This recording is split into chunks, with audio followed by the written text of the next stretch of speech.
A year ago, we woke up to shocking news from Israel.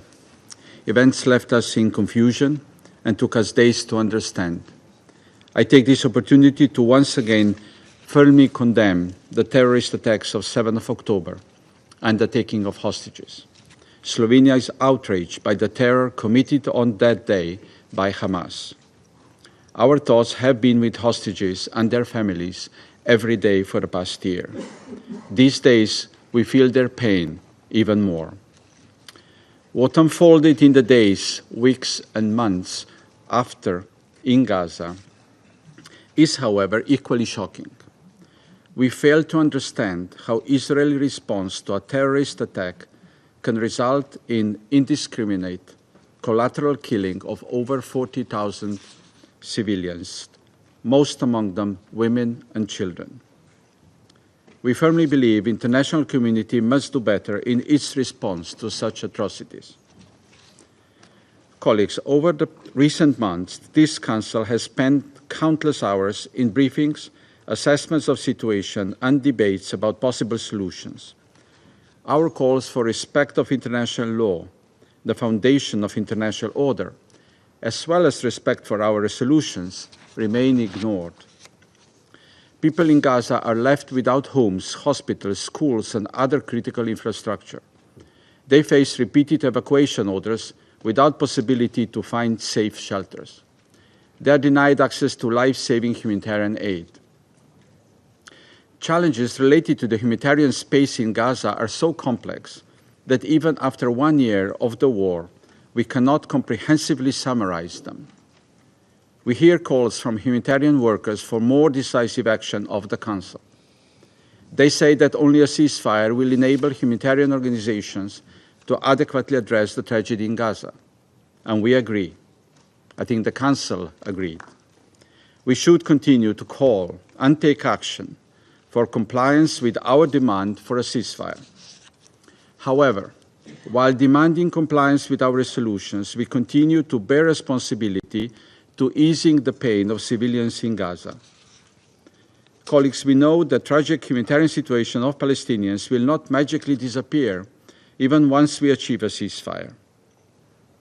A ceasefire will not automatically remove obstacles to humanitarian access. Gaza will not be safe until public order is restored. The territory of Gaza is littered with unexploded bombs that put civilians at risk, in particular children. Reconstruction will last for decades.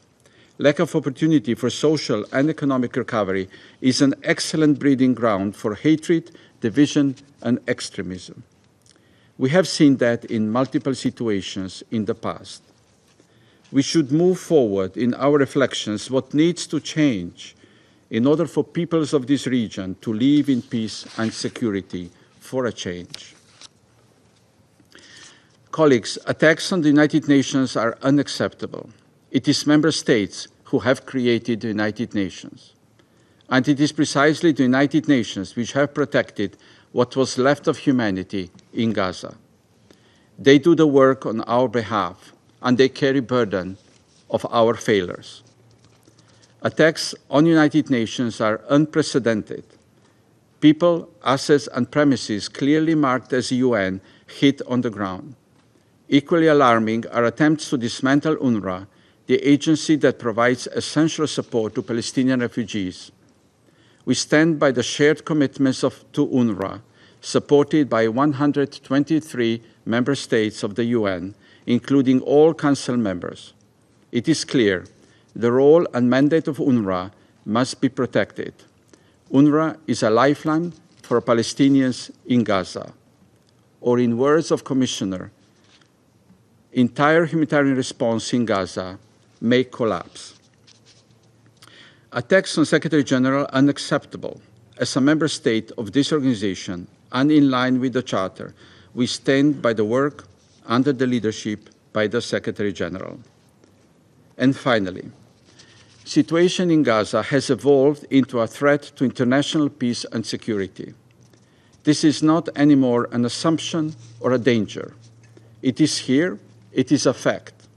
Conflicts are spreading like an inferno across the region of the Middle East, an inferno that we must stop. More wars will not bring peace and security. More wars will not bring Israeli hostages home to their families. It is time to stop the wars, to bring hostages home, and to end suffering of the civilians in the Middle East. We call for an immediate, all-out regional ceasefire and for all parties to return to the path of diplomacy. Colleagues, the world cannot forget Gaza. This Council cannot forget Gaza. And first and foremost, we cannot forget we have the primary responsibility for international peace and security. Thank you.